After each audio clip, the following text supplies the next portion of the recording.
रहता हूँ, मैं प्रोग्राम के जरिए देखता हूँ समाज में बहुत सारे लोग ऐसे हैं जो सिर्फ अपना अपना पेट पीटते हैं, दूसरों से कोई मतलब नहीं है।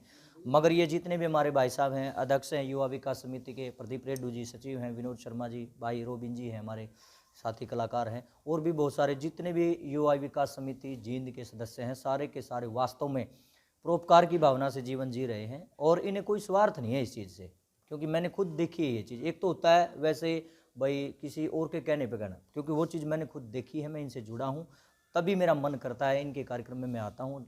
रेगुलर जब से आया हूँ तब से देखा है कि बहुत अच्छा कार्य कर रहे हैं।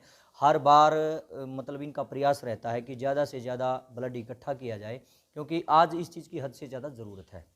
बहुत सारी ज़िंदगियाँ ऐसी हैं जिनके पास खून ना होने की वजह से वो ज़िंदगियाँ ख़त्म हो जाती हैं, दम तोड़ देते हैं लोग। हॉस्पिटल में हम जा कर के देते, चाहे प्राइवेट की बात हो या फिर सरकारी की बात हो, तो उस कमी को पूरा करने के लिए निस्वार्थ भाव से लोगों को प्रेरित किया जाता है। पहले तो अभी रोबिन जी जैसे कह रहे थे कि भाई कुछ लोगों के मन में भ्रांतियाँ होती हैं कि ब्लड देने से कमजोरी आती है, ऐसा बिल्कुल भी नहीं है। मेरे को देख लीजिए, मैं अच्छा खासा हूँ, मैंने भी ब्लड दिया है, मैंने कभी दिया नहीं था, लेकिन इनसे प्रेरित होकर के, मैं खुद बता रहा हूँ आपको, इनसे प्रेरित होकर के मैंने खुद भी ब्लड दान किया है। अभी 3 महीने हुए नहीं, उसके बाद मैं दोबारा फिर ब्लड दान करूँगा। इससे कोई कमजोरी नहीं आती है। कोई दूसरा कहे तो शायद ना समझ में आए, मैं खुद कह रहा हूँ भाई, मैंने खुद ब्लड दिया था, ना कोई कमजोरी आती है, तरोताजगी आती है, बल्कि शरीर के अंदर एक नया जोश उत्पन्न होता है।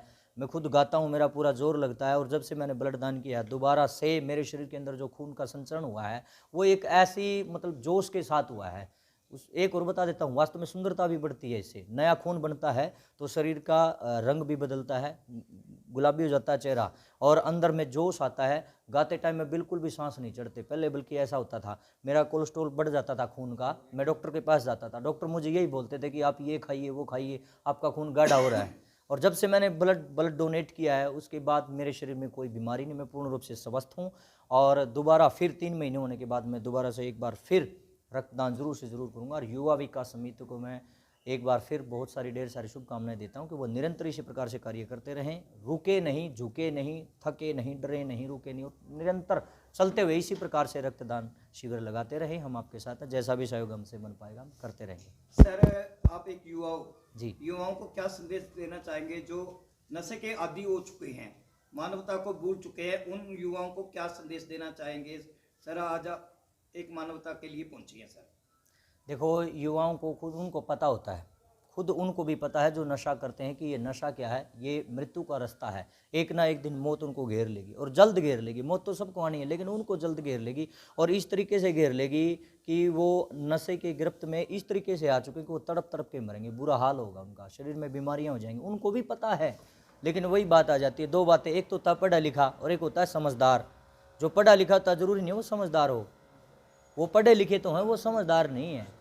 पढ़े लिखे तो हैं, वो उनको ज्ञान है हर चीज़ का, लेकिन वो समझदार नहीं। वो जानते हुए भी अपने शरीर को नरक बना रहे हैं, जहर जहर खा रहे हैं, पी रहे हैं। कोई अपने आप को इंजेक्शन देता है नशे का, कोई बीड़ी सिगरेट जो भी नशे के विषैले पदार्थ हैं वो सारे के सारे शरीर के अंदर जाते हैं, भांत भांत की बीमारियाँ हो जाती हैं, और वो तड़प तड़प के फिर अपना जीवन जो है त्याग देते हैं। तो मैं सभी युवाओं से करबद्ध प्रार्थना करता हूँ, भाई ये जीवन बार बार नहीं मिलता है और यही उम्र होती है, इसी उम्र में आप कर सकते हैं। हमारे शास्त्रों में एक बात लिखी है, रण, भक्ति और दान। ध्यान दीजिएगा, रण, भक्ति और दान, तीनों काम जवान, अर्थात ये 3 काम हम जवानी में ही कर सकते हैं, बुढ़ापे में नहीं हो सकता। और वो कहते हैं जब जागो तभी सवेरा, अभी मौका है, अगर आप जाग सकते हैं जागिए, जितना कर सकते हैं आप ब्लड डोनेट कीजिए या और परोपकार का जो भी कार्य कर सकते हैं आप ज़्यादा से ज़्यादा कीजिए। मैं युवाओं से ये निवेदन करूँगा, आप नशे को छोड़ करके देश को आगे बढ़ाने के लिए आपको, अगर आपको देश आगे बढ़ाना चाहते हैं आप लोग, तो नशा तो आपको छोड़ना ही पड़ेगा। ये पहली सीढ़ी है, ये लगा लीजिए। देश को आगे तभी बढ़ाया जा सकता है जब नशा पूर्ण रूप से खत्म होगा, और अच्छे अच्छे कार्य हमारे देश के अंदर हम लोग मिल करके करेंगे। कोई और नहीं करेगा, हम ही करेंगे, क्योंकि हिंदुस्तान में हम रहते हैं। तो हिंदुस्तान तभी चमकेगा ना जब हिंदुस्तान के लोग प्रयास करेंगे। और सबसे ज़्यादा मजबूत कंधे किसके होते हैं? कि युवा के होते हैं। अगर जवानी में ये नशे की वजह से हमारे कंधे डगमगा गए तो हमारे देश का क्या होगा? तो हमें वो जिम्मेदारी हमारे को दी गई है। युवा सबसे सशक्त होता है, युवा सबसे सबल होता है, युवा सबसे बुद्धिमान होता है, युवा ही विद्वान होता है, युवा ही देशभक्त होता है।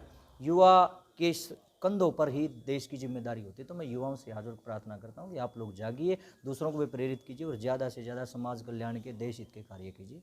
ये मेरा निवेदन है। बच्चे माँ बाप के कंधे होते हैं, बुढ़ापे का सहारा होते हैं, उन युवाओं को क्या संदेश देंगे जो वृद्धाश्रम में माँ बाप को छोड़ आते हैं, तो उनको क्या आह्वान करना चाहेंगे भाई माँ बाप की कैसे सेवा करें सर? सेवा तो यही है सर, सीधी सी बात है। जिसने अपने जनक को बुला दिया, जनक अर्थात जन्म देने वाला, जो अपने माँ बाप का नहीं वो किसी का नहीं। जिसने अपने माँ बाप को ही छोड़ दिया तो वो किसका हो सकता है? किसी का नहीं हो सकता। आप चाहे लाख करोड़ अरबों खरबों पति कितने भी बड़े बन जाओ, जब तक आपके माँ बाप आपकी वजह से दुखी हैं तो आप गरीब हैं, और इतने गरीब हैं कि आप सोच भी नहीं सकते।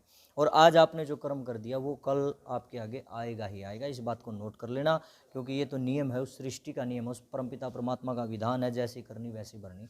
तो मैं सबसे निवेदन करूँगा कि आप अपने माँ बाप के साथ ऐसा ना करें।